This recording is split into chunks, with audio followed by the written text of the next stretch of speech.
নমস্কার বন্ধুরা, তোমরা সবাই কেমন আছো? আশা করছি তোমরা সবাই খুব ভালো আছো।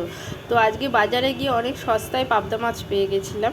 তো পাবদা মাছগুলোকে নিয়ে এসে আমি ভালো করে কেটে ধুয়ে পরিষ্কার করে নুন হলুদ মাখিয়ে কড়াইতে দেখো তেল গরম করে ভাজতে শুরু করে দিয়েছি। মাছগুলো খুব ফ্রেশ ছিল আজকের, যার জন্য আমি নিয়ে এসেছিলাম। তো মাছগুলো আমি হালকা করে ভেজে নেবো। এমনিতেই শুনেছি পাবদা মাছ খুব বেশি ভাজতে নেই। মাছগুলোকে হালকা করে ভেজে তুলে নেওয়ার পর কড়াইতে আমি কালো জিরে আর শুকনো লঙ্কা কাঁচা লঙ্কা ফোড়ন দিয়ে দিয়েছি।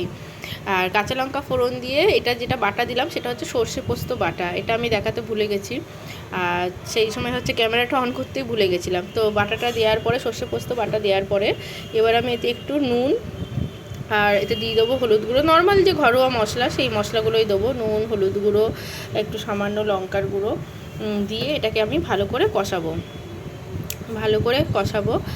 আর কি বলো তো, সর্ষে যেহেতু আছে তাই জন্য খুব বেশি কষাবো না, তার কারণ তাহলে আবার সর্ষেটা তিতো হয়ে যাবে। আর দেখো মাছগুলো আমি এরকম লাল করে ভেজে নিয়েছি, খুব বেশি লাল করিনি যদিও।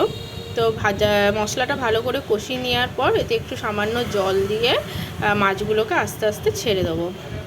খুব বেশি জল দেবো না, তার কারণ এটা একটু গ্রেভি করবো, মানে মাখা মাখা করবো। আর তার উপরে কিছু কুচনো টমেটো আর একটু কাঁচা লঙ্কা দিয়ে দিলাম, তাতে ফ্লেভারটা ভালো আসবে। আর এটা এবার কিছুক্ষণের জন্য ঢাকা দিয়ে দেবো। ঢাকা দিয়ে একটুখানি 5 মিনিটের মতো ঢাকা দিয়ে ফুটতে দিয়েছি। আর তারপরে তো ধনেপাতা কুচি অ্যাড করে দিয়েছি। রেডি হয়ে গেছে আমার পাবদা মাছের ঝাল। তোমরা ভিডিওটা ভালো লাগলে প্লিজ লাইক আর শেয়ার করে দাও। কে কোথা থেকে দেখছো কমেন্ট করে প্লিজ জানিয়ে। চলো টাটা।